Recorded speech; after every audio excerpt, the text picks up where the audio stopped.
Գների իջեցում սառնարանների և սարդարանների համար սկսած 79,000 դրամից։ Վենուս։ Քվեարկիր ընդդեմ գողապետության, հանուն հանրապետության։ Շիրինյան, Բաբաջանյան ժողովրդավարների դաշինք։ Համար 18։ Ողջույն սիրելի ժողովուրդ։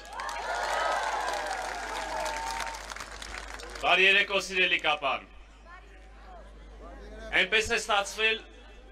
որ ես տևական ժամանակ հանրային խոսքով, ուղիղ քաղաքացու հետ խոսելով, ձեր հետ խոսելով հանդես չեմ եկել եւ հիմա պիտի բաց թողեմ, պիտի վերականգնեմ այդ բաց թողած շրջանը եւ պիտի անդրադառնամ հարցերի, որոնք վերաբերում են ոչ միայն այսօրվան, այլև երեկվան եւ երեկչի առաջօրվան։ Ավելի ճիշտ, վաղը եւ այսօրը հասկանալու համար պիտի սկսենք այդտեղից։ Եվ ուրեմն 2018 թվականի մարտին, ապրիլին մենք բոլորս միասին միակամ որոշեցինք մերժել ճահիճը, գարշահոտ ճահիճը, ինչպես ասվեց։ Որոշեցինք ունենալ ազատ քաղաքացի, երկրի տեր, երկրում որոշումներ կայացնող քաղաքացի։ Որոշեցինք ունենալ ազատ տնտեսություն, մրցակցային տնտեսություն, արհեստական մոնոպոլիաներից զերծ տնտեսություն։ Որոշեցինք ունենալ պաշտպանություն, որակյալ, արդիական, առողջապահություն, կրթություն եւ աղյուսը աղյուսի վրա դնելով քայլ-քայլ կառուցել մեր երազանքների Հայաստանը։ Եվ մենք վստահաբար գնում ենք այդ ճանապարհով։ Որոշ ուղղություններով ավելի արագ, որոշ ոլորտներում ավելի դանդաղ, որոշ ուղղություններում միանգամից հաջողելով, որոշ ոլորտներում ունենալով բաց թողումներ եւ փորձելով սովորել այդ սխալների վրա եւ շտկել բաց թողումները։ Հետո պատահեց այն, ինչ ըստ էության փաստորեն արդեն հետայաց նայելով կարող ենք ասել, որ անխուսափելի էր։ Պատահեց արհավիրք։ Հələ կորոնավիրուսի համավարակը մի կողմ, պատերազմը պատահեց մեր հետ եւ մենք ունեցանք անմարսելի, ցավագին, անդառնալի կորուստներ, մարդկային եւ տարածքային։ Եվ այս ընթացքում այն մարդիկ, ովքեր կերտել էին այդ ճահիճը, ովքեր մեզ պահում էին այդ ճահիճի մեջ, 2018 թվականի մարտից, ապրիլից սկսած, ատամները կրճտացնելով, պրոշները կծելով, անկյուններում, ետնախորշերում, անհամբեր սպասում էին, որտեղ ենք մենք սայթաքելու, որտեղ ենք մենք ձախողելու։ Հենց լավ է գիտեին, որ պատերազմ է լինելու, կհիշեք երևի առաջորդվանից ասում են հեսահողերը տալու են։ Գիտեին, որտեղ իրանք էին սարքել, ես քիչ անց կպատմեմ ոնց որը որից հետո։ Եվ հիմա այդ մարդիկ, ես չեմ վարանում ասել, ցնծում են այս պատերազմի ավարտից, որտեղ սրբապիղծ են, ուրախ են, նրանց համար սա մի առիթ է վերադարձնելու իրենց գիշատիչների, բորենիների իշխանությունը Հայաստանում, ոնց որ տենց եկել էին 98-ին իշխանության, առիթ դարձնելով Ղարաբաղը, նույն ձև ուզում են հիմա գալ, բայց մի բանի մասին են իրականում մտածում, իրենց գրպանի, դեռ չսեփականաշնորհված, դեռ չստացված հնարավոր այլ քերելու եւ քերթելու տեղերի։ Սա է նրանց միակ մտահոգությունը։ Եվ հիմա նրանք ցնծում են։ Դուք պատկերացնում եք, ասում են 5000 զոհ։ Լավ ինչքան սրբապիղծ պիտի լինի մարդ այդ 1000-ը քիչ է, հա, այդպես տալիս եք 4000-ը քիչ է, մի հատ էլ ասում եք 5000 զոհ։ Տո ստի հերը նեմանից է թե այդքան զոհ ունենք մենք։ Խի 4000-ը քիչ է, մենք ամեն մեկի մահն ենք ողբում։ 5000 զոհ են ասում։ Լավ իմացեք, ես իրանց սարկացնամ։ Լավագույն դեպքում իրանց հանցավոր անգործության արդյունքը, որովհետև 20-25 տարի ոչ մի բան չեն արել։ Ավելի ճիշտ ես ձեզ կարամ պատմեմ, ավելի ճիշտ դուք շատ լավ ամեն ինչ գիտեք, բայց մի կողմից էլ ես պատմեմ։ Գնացել են 20-25 տարի խոսել են, բանակցել են ինչի մասին։ Հողերը տալու մասին։ Հետո չգիտի, անվտանգության գոտին տալու, ադրբեջանցի ճակերտավոր փախստականներին Արցախ վերադարձնելու եւ Արցախի կարգավիճակի մասին ոչ մի խոսք։ Դետալներն ավելացել, պակասել, պարզա, 5 շրջան, հետո պիտի հանձնենք սկզբից, հետո 2, հետո հետելա քննարկվել, ուրիշ դետալ, մարդկար Քոչարյանը Մեղրին չէր քննարկում, ով չգիտի է, Մեղրի միջանցքը, որ հիմա Ալիև ասում է, Քոչարյանը չէր քննարկում, ով էր դեմ, Վազգեն Սարգսյանը և Կարեն Դեմիրճյանը, հետո եղավ հոկտեմբերի 27-ը ցավոք սրտի, ով չգիտեր, որ պետք է այդ հողերը տան, գնացեք հարցրեք Արցախում, Սերժ Սարգսյանը, պաշտոնապես եմ ասում, եթե տենց չէր, ինչի էր գնաց է հավաքել Արցախի ռազմաքաղաքական էլիտայի ներկայացուցիչներն ու ասել պիտի տանք, որտև եթե չտանք, ոնց որ հիմա կարս եք երգում, նենց է Ստեփանակերտ եք երգելու, այլ գնացել են ամբողջ ընթացքում պայմանավորվել են հողերը տալու շուրջ, ես բան չեմ ասում, ամբողջ աշխարհը հետ էր ուզում, ամբողջ աշխարհը, Գուցե փորձել են ավելի լավ պայմաններ կորզել։ Լավ, բայց խի չեք եկե մեզ ասել, խի եկես ժողովրդին 20 տարի խաբել ասել, որ պիտի Քարվաճարը մերը մնա։ Բայց չեք մենք բոլորս տես տրամադրված եղել։ Կամ լավ, եթե չես տալիս, գնում ես Սաղաշխարհին ասում ես չէ,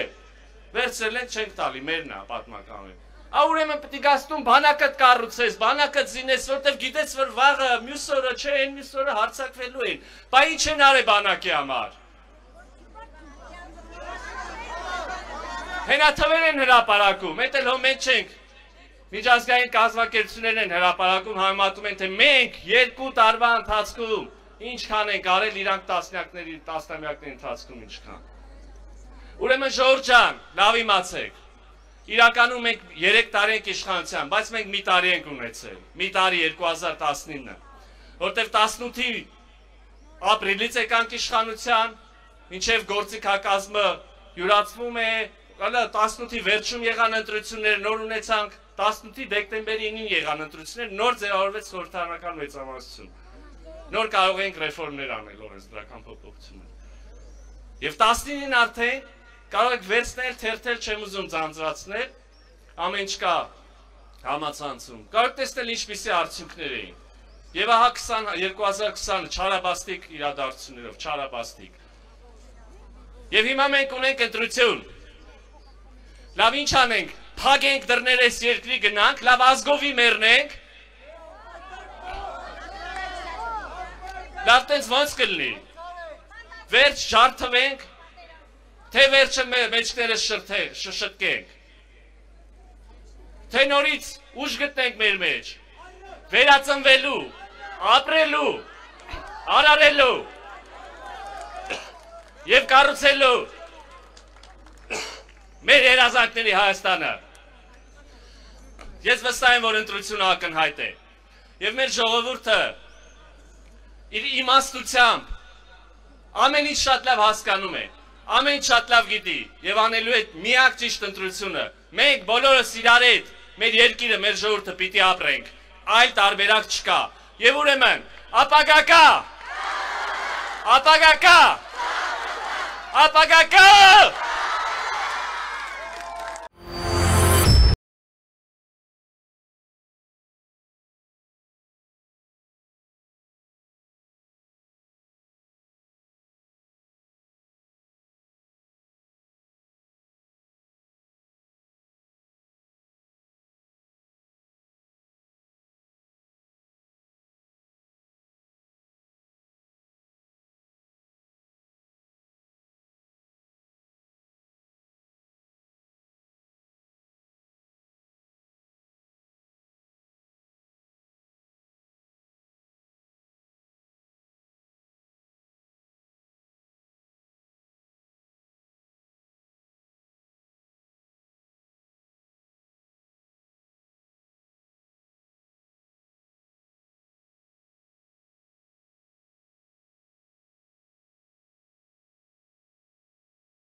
Ցուցաբերել էր, որ այս պատերազմից հետո մենք պետք է ունենայինք այնքան իմաստնություն, որ մենք համախմբվեինք եւ որոնեինք լուծումներ։ Բայց պարզվում է Հայաստանի գողապետական անցյալը, բայց մի քիչ էլ նաեւ հյուսվածքներում ներկան մոբիլիզացել է պետության դեմ։ Մեր պետությունը լարի վրա է։ Մենք ունենք վստահություն,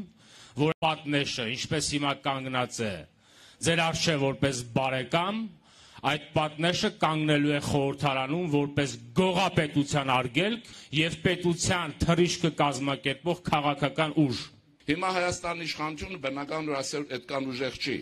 Դրա համար նաեւ բայրակթարներով, որ դրա դեպքում Հայաստան դաշինքն է, սա բայրակթար է, ցնցում է երկիրը, որպեսզի Հայաստանում չառաջանա ուժեղ պետություն, կայունություն չլինի։ Սա նպատակն է։ Դրա համար մահ անցյալի վերադարձին չի լինելու։ Ոչ մեկը չի կարողանալու վերադարձնել անցյալը։ Մենք պետք է կայունանանք, ուժեղանանք եւ շարժվենք առաջ։ Երբ վարչապետը գնում է Փարիզ, դուք պահանջում եք խնդիրը տեղափոխել ՄԱԿ, հանկարծ Հայաստանի արտգործնախարարության ղեկավարությունը հրաժարական է տալիս։ Ես հարց եմ տալիս, ում են ծառայում սրանք։ Այնպես ինչպես գլխավոր շտաբի գեներալները պատերազմը տանուլ են տալիս, պատերազմի ցավով չեն տառապում, տառապում են իրենց ցածերի, խոզերի եւ պաշտոնների հարցով եւ հրաժարական են պահանջում։ Նորից ինչու է հրաժարական տվել։ Չէ՞ որ այս հարցը պիտի տեղափոխվի։ Պապանք չի թողում, որովհետեւ ինքը խնդրեմ չունենա,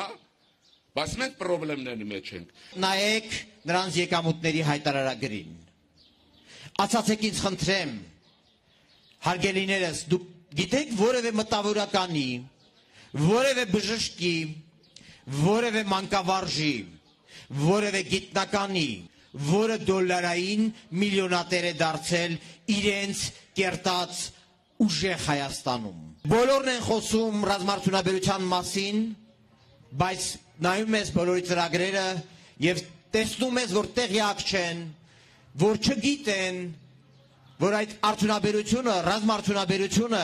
հենվելու է բարձր վարձատրվող մտավորականի, գիտնականի, մանկավարժի աշխատանքի վրա, որը սերունդին փոխանցելու է գիտելիք, հմտություն, վարքագիծ եւ ամեն ինչ, ինչ անհրաժեշտ է մեր սեփական հումքի վրա հենվող արդյունաբերության, մեր տաղանդի վրա հենվող ռազմարտունաբերության զարգացման համար։ Եթե Հայաստանը մտցնում եք գավառեք դարձնում մի պետության, ասացեք ինձ խնդրեմ, այդ միութենական պետության մեջ Ֆրանսիան է տալու նորագույն տեխնոլոգիաները, Միացյալ Նահանգները, Կանադան, Իսրայելը, այդ որ պետությունն է տալու։ Մենք մեր բժշկին ազատելու ենք սեփական կենցաղային եւ այլ հոգսեր հոգալու մտածմունքից, դրան տալով լավագույն աշխատավարձ, նույնը մեր մանկավարժային, նույնը մեր գիտնականին, այն բոլոր ոլորտներին, որոնք Հայաստանի ապագան են ձևավորում։ Դուք մեր հոգացության կենտրոնում եք լինելու, դուք պետության եւ հասարակության բարձրագույն հարգանքն եք վայելելու, որովհետեւ առանց ձեզ Հայաստանը ապագա չի ունենալու։ Հայաստանի ապագան կերտող չի ունենալու։ Պարտվել ենք բանկերից, պարտվել ենք Քոչարյաններից, պարտվել ենք օլիգարխներից, պարտվել ենք կիլլերներից։ Հայաստան դատական համակարգը այն առանցքն է, որը բոլոր համակարգերին պետք է ամուր պահի եւ զսպի։ Ունենք օրենսդրություն, որտեղ բավականին օրենսդրական բացեր կան եւ մեր արդարադատության նախարարը հաճախ է ասում, որ ճշմարտությունը բացահայտելու համար կա օրենսդրական արգելք։ Ու չես կարողանում հասկանալ 2-3 տարի ինչով են զբաղված։ Այդ որ օրենսդրական արգելքն է զրկում պետությանը քրեական դատավարության օրենսգրքի խնդիրներն իրագործելուց։ Եվ եթե այդ ամեն ինչը չեն կարողանում անել, ինչ օրենսգրքերի մասին են խոսում, դրանք սովորական թղթեր են, բաժանված ամեքից եւ որը ոնց կարող ենք դա էլ օգտագործում են մեր դատավորների կողմից եւ քննիչների կողմից։ Մենք պիտի գտնենք պարտված այս իրավիճակից պատվով ոտքի կանգնելու բանաձևը։ գետնին թավալ գալու փոխարեն մենք պիտի ուժ գտնենք մեր մեջ արժանապատվությունը վերագտնելու քաղաքագիրտ աշխարհում մեր տեղը մեր սուբյեկտայնությունը վերագտնելու ուղին եւ ճանապարհը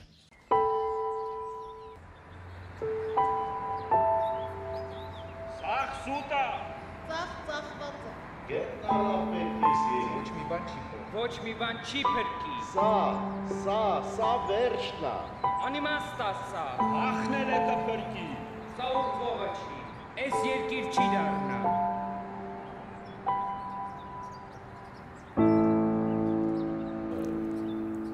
Հայաստանը մեր միակ հայրենիքն է։ Ուրիշը չունենք։ Արի միասին պաշտպանենք նրա թիկունքը։ Տեր կանգնեք հեղափոխությանը հունիսի 20-ին, ընտրատեղամասում համար 18